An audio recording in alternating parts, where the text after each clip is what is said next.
Everyone, আমার নতুন একটি ব্লগে আপনাদের সকলকে এত ভালোবাসা জানিয়ে আজকের একটা ব্লগ নিয়ে এলাম। আশা করছি আপনারা যে যেখান থেকে এই ব্লগটা দেখছেন না কেন বেশ ভালো আছেন আর সুস্থ আছেন। আমরাও বেশ ভালো আছি। আজকের ব্লগটা একদম সকাল থেকেই শুরু করছি। আমার হাজবেন্ডের বার্থডে ছিল 29শে জুন, সেই সময় সেলিব্রেট করা হয়নি, তাই আজকের দিনটাকেই বার্থডে হিসেবে সেলিব্রেট করব। কি করব না করব সবকিছুই আপনাদের সাথে আজকের ব্লগে শেয়ার করব। আপনারা ব্লগের সাথে থাকুন আর দেখতে থাকুন আজকের ব্লগটা। আজকে আমাদের বাড়িতে অনেক সব বন্ধু বান্ধব আসবে, তাই এত সবকিছু আয়োজন আমরা দুজনে মিলেই করব। গ্যাসে সবার প্রথমে যে রান্নাটা বসিয়ে দিয়েছি সেটা হলো একটা মাছের রেসিপি। আমার হাজবেন্ড মাছ খেতে খুব ভালোবাসে, তাই ওর পছন্দের সব রান্নাবান্নাই আজকে হবে।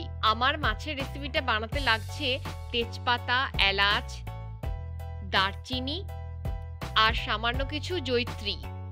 কড়ায় বেশি করে তেল দিয়ে পেঁয়াজ কুচি অ্যাড করে এই শুকনো মশলাগুলো অ্যাড করে দিয়েছি। তারপরে পেঁয়াজটাকে একটুক্ষণ ভালো করে ভেজে নেব যতক্ষণ না কালারটা হালকা পরিবর্তন হয়ে আসে। এরপর অ্যাড করে দিলাম পেঁয়াজের পেস্ট। এই রান্নাটাতে গোটা পেঁয়াজও যেমন দিতে হবে সেরকম পেঁয়াজের পেস্টও অ্যাড করতে হবে। কিছুদিন আগে যখন ওর বার্থডে ছিল সেই সময় কেক কেটে ছোট করে ঘরে সেলিব্রেট করেছিলাম, কিন্তু সেরকম ভাবে বন্ধু বান্ধবদের ডেকে সেলিব্রেট করা হয়নি, তাই আজকের দিনটাতে সবাইকে নিয়ে একসাথে খুব ভালোভাবে সেলিব্রেট করার ইচ্ছা আছে।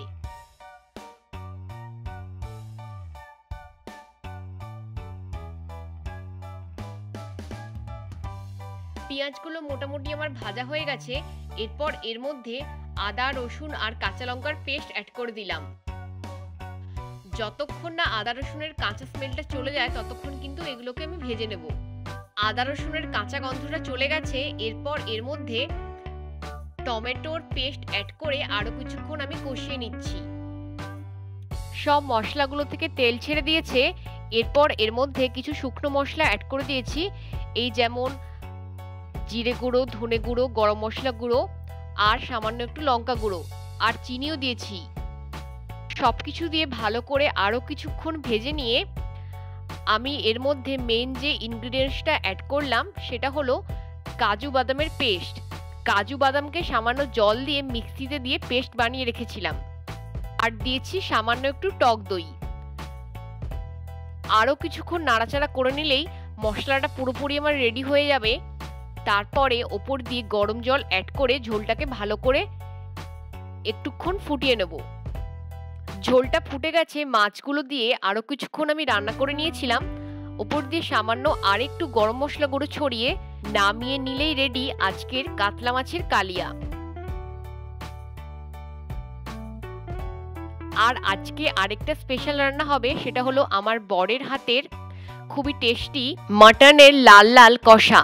বন্ধুদের খুব প্রিয় আমার বরের হাতের মটন, সেই জন্য প্রত্যেকবারই মটন রান্না হলে বরই করে।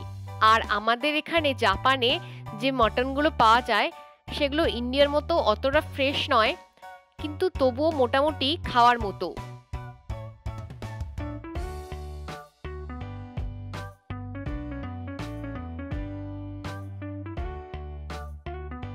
এরপর এর মধ্যে আদা রসুনের পেস্ট বেশি করে অ্যাড করে দিল।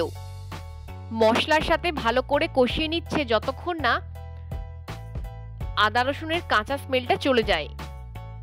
আদা রসুনের কাঁচা স্মেলটা চলে গেছে আর সবকিছুই মোটামুটি ভালোভাবে ভাজা হয়ে গেছে।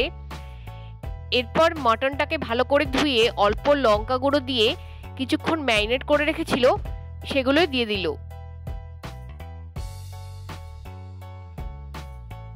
মটনটা দেওয়ার পর মশলার সাথে মটনটাকে ভালো করে 2-3 মিনিটের মতো গ্যাসের ফ্লেমটা মিডিয়াম হিটে দিয়ে কষিয়ে নেবে।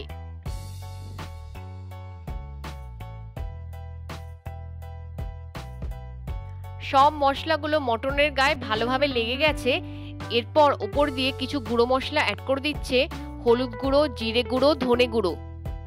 তারপরে ভালো করে আবারও মটনটাকে সব মশলার সাথে কষিয়ে নিতে হবে। দেখতেই পাচ্ছেন মটনটা অনেকক্ষণ কষার ফলে খুব সুন্দর একটা কালার চলে এসেছে। মিনিমাম 30 মিনিটের মতো গ্যাসের ফ্লেমটা লো টু মিডিয়াম হিটে দিয়ে কষিয়ে নিয়েছিল। এরপরে বেশি করে গরম জল অ্যাড করে দিয়েছে। তারপরে ঝোলটাকে ভালো করে ফুটিয়ে নিয়ে এই মটনটাকে প্রেসার কুকারে দিয়ে মিনিমাম 10-12টা সিটি দিতে হবে। মাছ আর মটন হয়ে যাওয়া মানেই অনেকটা রান্নাই এগিয়ে যাওয়া। আর সবার শেষে আরেকটা রান্না হচ্ছে, সেটা হলো বিয়েবাড়ির স্টাইলে আলু ভাজা।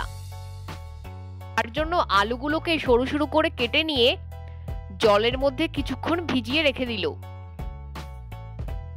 এরপর বেশি করে তেল দিয়ে আলুগুলোকে ডিপ ফ্রাই করতে হবে। আলুগুলো ভাজা হয়ে যেতে তুলে রেখে দিয়েছে। আর অল্প কিছু বাদাম নিয়ে সেই বাদামগুলোকেও তেলের মধ্যে ভালো করে ভেজে নিচ্ছে। ওপর দিয়ে দিয়ে দিয়েছে সামান্য কিছু পোস্ত। সব শেষে আলুগুলোকে দিয়ে সবকিছুর সাথে ভালো করে আরো কিছুক্ষণ নাড়াচাড়া করে নিলেই রেডি। সবকিছু রান্না বান্না মোটামুটি কমপ্লিট হয়ে গেছে। এবার ঘর সাজানোর পালা। বন্ধুদেরই এসে ঘরটা সাজানোর কথা ছিল, কিন্তু ওদের সকলের আসতে একটু লেট হয়ে গেছে। তাই আমার হাজবেন্ড আর আমি দুজনে মিলেই ঘরটা সাজিয়ে নিলাম। অনেক কালারিং বেলুন দিয়ে ঘরটা সাজানো হচ্ছিল।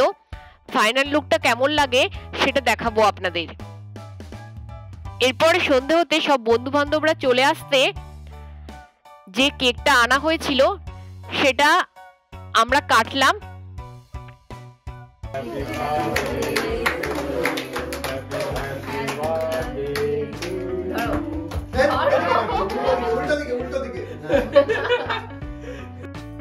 আপনারা হয়তো ভাবতে পারেন আমরা দুজনে মিলে কেক কাটছি কেন একসাথে। তাহলে বলি, আমারও জন্মদিন ছিল জুন মাসের 9 তারিখ আর আমার হাজবেন্ডেরও জন্মদিন ছিল জুন মাসের 29 তারিখ। তাই বন্ধু বান্ধবদের ইচ্ছা আমরা যেন দুজনে মিলে একসাথে কেক কাটি। এত সুন্দর যে কেকটা দেখলেন, এটা সব বন্ধু বান্ধবরা মিলে একসাথে নিয়ে এসেছিল। কেক কাটার পর সবাইকে দেয়া হলো কোল্ড ড্রিঙ্কস খাওয়ার জন্য। তারপরে কেক কাটা হয়ে যেতে সবাইকে কিছু কিছু কেক কেটে দেওয়া হলো। যেহেতু অনেকটাই বড় কেকটা ছিল, অত কেক তো একসাথে খাওয়া যাবে না, তাই সবাইকে বেশি বেশি করে কেক কেটে দিয়ে দেওয়া হচ্ছিল। সবাই মিলে অনেকক্ষণ ভালো করে গল্প করে অনেক এনজয় করে তারপরে রাত্রেবেলায় বসে গেছিলাম খাবার খেতে। আজকে রাতের ডিনারে কি ছিল দেখাই তাহলে। আলু ভাজা, কাতলা মাছের কালিয়া, মটন কষা, ভেজ ডাল সবজি দিয়ে, চাটনি, রসগোল্লা, আরো ছিল পান্তুয়া। ব্লগটা কেমন লাগলো জানাতে কিন্তু ভুলবেন না। ভালো লাগলে লাইক, শেয়ার, সাবস্ক্রাইব অবশ্যই করবেন।